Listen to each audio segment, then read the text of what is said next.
Have you ever noticed how aging doesn't announce itself with sirens but with whispers? One day you look around and the house feels quieter than it used to.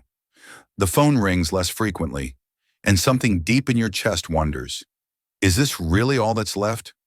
The mirror reflects lines that weren't there yesterday, and suddenly you're categorized as senior by strangers who speak a little louder. Move a little slower around you, as if you've crossed some invisible threshold into irrelevance. Yet here's the truth that nobody talks about. Getting older isn't the enemy. Drifting is. Surrendering is. Accepting decline is inevitable when vitality still pulses beneath the surface. Today we're going to expose 9 silent traps that quietly drain joy, health, and purpose after 60, along with proven ways to break free from each one. Stay until the end, because the last trap ruins more futures than anyone realizes. Yet it's completely preventable once you recognize it. Growing older is a privilege millions never receive. You've weathered economic crashes, personal heartbreaks, the loss of loved ones, technological revolutions that would have seemed like science fiction in your youth. You've survived what others didn't, adapted when change felt impossible, and built something meaningful with your years. But survival alone isn't living. It's just the foundation for what comes next. If you felt invisible lately, if restlessness has replaced contentment, if you catch yourself thinking my best days are behind me, then your story isn't finished. It's simply waiting for a rewrite. The pen is still in your hand. The page is still blank with possibility. Let's begin reclaiming what's yours. Trap 1. Believing passion expires with age. When Eleanor Hughes turned 71, she methodically boxed up her watercolors, brushes still damp with cerulean blue and burnt sienna. Art, she'd convinced herself, belonged to the young, those with steady hands, sharp eyes, and decades ahead to perfect their craft. Her studio became a storage room. Her easel gathered dust in the garage beside Christmas decorations and forgotten exercise equipment. 6 months later, Eleanor felt hollow in ways she couldn't articulate. Food lost its flavor. Sunsets passed unnoticed. Even conversations with old friends felt scripted, as if she was reciting lines from a play she no longer wanted to perform in. Then one morning, her 8-year-old granddaughter Sophie arrived for their weekly visit and asked with devastating innocence, "Grandma, why did you stop painting sunsets? They always made you smile." The question stung like antiseptic on a wound, painful but cleansing. That afternoon, Eleanor reopened her sketchbook with trembling fingers, shaky at first like a pianist returning to keys after years of silence. The first brushstrokes were tentative, uncertain, but muscle memory awakened. Colors sang again, and something long dormant flickered back to life. Today, her small community gallery can't keep her landscape prints in stock, and Eleanor wakes each morning wondering what light will teach her that day. Your path back to passion. Begin by scheduling a sacred curiosity hour each week. No phone notifications, no household chores, no obligations beyond reconnecting with what once made you feel most alive. This isn't selfish, it's essential soul maintenance. Join a local class or online community where others share your interests. Accountability and encouragement can transform tentative first steps into confident strides. Celebrate every small victory, every moment of flow when time disappears and you remember why you loved this pursuit in the first place. You're not auditioning for anyone's approval or competing with your younger self. You're simply honoring the part of you that refuses to be forgotten. Trap 2. Making children your only source of emotional fuel. Richard and Lila Chen built their entire universe around their 2 sons, Marcus and David, for 30 years. Every decision revolved around school events, soccer practices, college applications, wedding planning, and career advice. When the boys finally launched into independent adulthood, Richard and Lila felt proud, but strangely empty. Like actors whose long-running show had suddenly closed without warning, retirement amplified the silence. They checked their phones obsessively, waiting for calls that rarely came. Every unanswered text felt like rejection. Every canceled family dinner triggered a familiar spiral of hurt and self-doubt. We gave them everything. They'd whisper to each other, "Why don't they need us anymore?" Their world had shrunk to hoping Marcus would remember to call on Sundays, wishing David would visit more than holidays and birthdays. The breakthrough came accidentally. Richard's doctor recommended moderate exercise for his blood pressure, so he reluctantly joined a neighborhood cycling group. Lila, tired of rattling around an empty house, started volunteering at the library's adult literacy program. These weren't desperate attempts to stay busy. They were genuine interests that had been buried under decades of parenting intensity. Breaking free requires conscious restructuring. Cultivate friendships with peers who share your current season of life. People who understand both the pride of successful parenting and the disorientation of empty nest syndrome. Build weekly routines that exist independently of family schedules. Book clubs that meet rain or shine. Walking groups that become as reliable as sunrise. Community gardens where your contribution matters beyond family approval. When your children do reach out, receive their attention from a place of fullness rather than emptiness. Curiosity rather than neediness. You are infinitely more than someone's parent. You're a complete person with interests, opinions, dreams, and stories that have nothing to do with how successfully you raise children or how often they remember to call. Trap 3. Treating your body like an expired warranty. For 3 years after her 68th birthday, Rosa Delgado subscribed to a dangerous philosophy: "I'm already old. What's the point of exercise now?" She'd watch her contemporaries power walking through the neighborhood and think, "That ship has sailed." Her back ached from gardening. Climbing stairs left her breathless. But instead of addressing these warning signs, she accepted them as inevitable consequences of aging, like gray hair or reading glasses. Then physics intervened with brutal clarity. A single fall on an icy sidewalk fractured her wrist and shattered her confidence. During physical therapy, something shifted. Her therapist introduced chair yoga videos, gentle, accessible movements that didn't require athletic prowess or competitive spirit. 10 minutes became 20 as Rosa discovered muscles she'd forgotten she possessed. Joints loosened, balance improved. Energy returned in small but meaningful increments. Your movement renaissance begins with small shifts. Replace the word exercise with movement if the former feels intimidating. Stretch gently while coffee brews. Walk while listening to podcasts or audiobooks that feed your mind. Use light resistance bands during television shows. Dance in your kitchen to songs that make your heart sing. The goal isn't athletic achievement. It's maintaining the physical freedom to pursue whatever brings you joy. Your body is the irreplaceable vessel through which every remaining experience will unfold. Tend it with kindness and respect, not perfectionism or punishment. Trap 4. Hoarding money while starving your life. Mr. Amit Patel had perfected the art of frugality across 5 decades of careful living. Every rupee was accounted for, every expense justified, every purchase delayed until absolutely necessary. By 75, his bank account reflected impressive discipline, enough savings to weather any conceivable emergency, fund long-term care, and leave substantial inheritances. Yet he was emotionally bankrupt, having denied himself every small pleasure, every adventure, every generous impulse that might have enriched his days. His awakening arrived through a friend's uncomfortable question: "Amit, what exactly did you earn all this money for?" The inquiry haunted him for weeks. What was the point of financial security if it prevented him from actually living?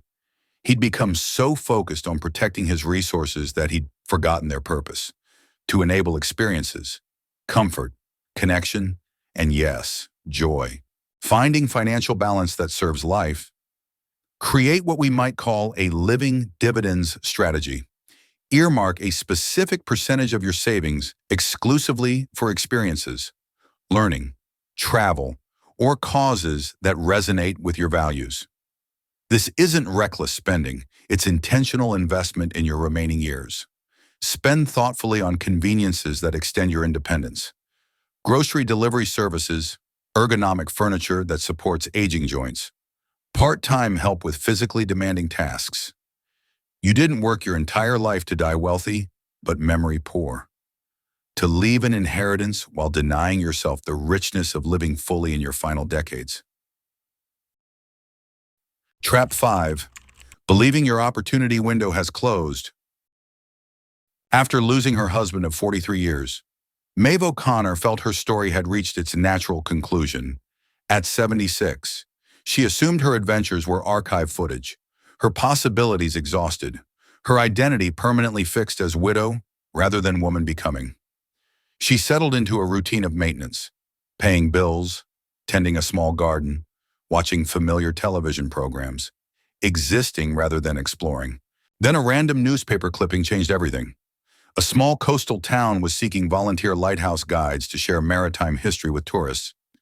Something stirred in Maeve, a flicker of curiosity she'd thought permanently extinguished. Without overthinking the decision, she applied, was accepted, and at 78 years old relocated to a cottage overlooking the Atlantic Ocean. Your reinvention strategy. Begin by listing one dormant dream, whether ambitious or modest. Next to it, write the smallest possible first action, perhaps research local classes, call someone who knows about this, or visit the library section on this topic. The goal isn't to plan your entire transformation, but to take one concrete step toward possibility. Embrace what researchers call beginner's mind, the liberating freedom that comes with rookie status. Remember that neuroscience supports your optimism. The brain continues forming new neural pathways until your final breath. Trap 6. Sleepwalking through days on emotional autopilot. Gerald Simmons had refined his routine to mechanical precision. Wake at 6:47 a.m., coffee while scanning identical news headlines, light breakfast, morning television, afternoon nap, evening programs, bed by 10:30 p.m. When his driver's license was revoked following a minor fender bender, his world compressed further. Days blurred into indistinguishable segments of time passed rather than time lived. Everything changed one evening when his neighbor knocked with an unexpected invitation.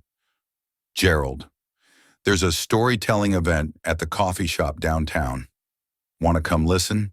That night, Gerald listened to ordinary people sharing extraordinary moments from their lives. When the moderator asked for volunteers, Gerald surprised himself by raising his hand. His 5-minute story about his first job drew genuine laughter and applause. Practical strategies for re-engagement. Introduce what experts call micro-novelty, tiny variations that break monotonous patterns without overwhelming your comfort zone. Cook a cuisine you've never attempted. Change your walking route to discover new architecture. Learn 5 words in a language that intrigues you. Practice one-a-day engagement every morning. Commit to one small action that connects you with the wider world. Trap 7. Tolerating relationships that drain your life force.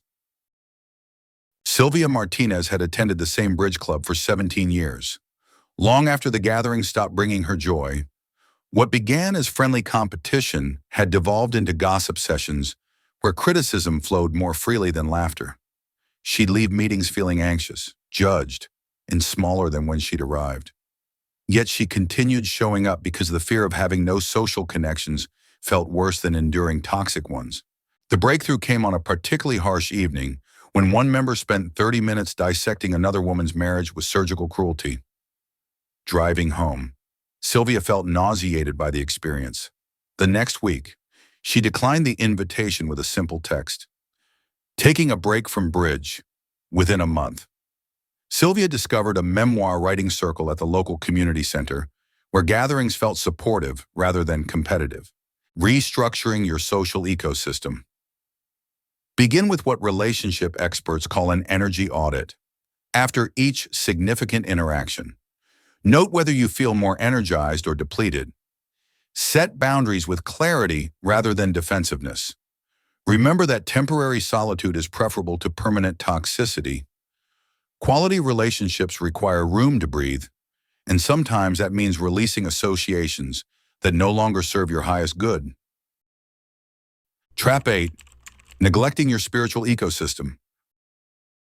When U.S. Army veteran Hank Lawson retired after 26 years of military service, he abandoned the morning meditation practice that had anchored him through deployments and family crises. Without his contemplative practice, Hank's mind became a crowded highway of worry, regret, and anxiety.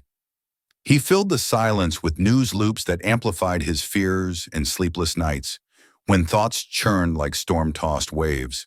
During a routine medical appointment, his doctor suggested speaking with a counselor. The therapist recommended something deceptively simple. 3 minutes of silence each morning, palms placed over his heart, breathing deeply and deliberately. The first morning, unexpected tears came. By the end of the first week, Hank felt something he'd forgotten existed: inner quiet. Cultivating your inner landscape. Create a personal sanctuary that exists solely for reflection and connection to something larger than daily concerns. Engage regularly in activities that inspire awe: stargazing, attending live music, reading poetry aloud, walking in nature without any agenda beyond witnessing life. Consider keeping a brief journal focused on gratitude and questions rather than complaints and answers. Trap 9. Assuming all your discoveries are behind you. Louise Bennett operated under the assumption that new adventures belonged exclusively to her grandchildren. At 74, she viewed herself as a repository of experiences rather than someone still capable of accumulating them. Then a small advertisement caught her attention. Citizen Science Project needs volunteers to record bird songs for wildlife research. Armed with a borrowed recording device, Louise began hiking local trails with scientific purpose for the first time in decades. Learning to identify different warbler songs challenged her memory in unexpected ways. When her recordings contributed to a research paper on climate change impacts, Louise felt a pride different from any previous accomplishment. Now she wakes each morning wondering what the forest might teach her. Strategies for ongoing discovery. Practice beginner's gaze. Approaching familiar objects as if encountering them for the first time. Rotate between being student and teacher in different areas of your life. Schedule monthly discovery days where outcome matters less than exploration. The goal isn't mastery, but exposure to new ideas, people, and possibilities that can spark unexpected passions. You've survived more challenges than you probably give yourself credit for. But survival is only Act 1 of your story. Act 2 begins the moment you decide that drifting through your remaining years isn't enough. Choose one trap that resonated most strongly and commit to one specific action today. Small hinges open the widest doors, and transformation often begins with the smallest step in a new direction. If something in this message stirred hope or recognition in your heart, share it with someone else who might need this reminder that life continues to offer gifts to those willing to receive them. Subscribe if you'd like ongoing reminders that every stage of life holds unique opportunities for growth, discovery, and joy. Remember this above all: your story isn't winding down, it's opening up. The pen remains in your experienced hands. Write boldly, live intentionally, and let your next chapter surprise everyone, especially yourself.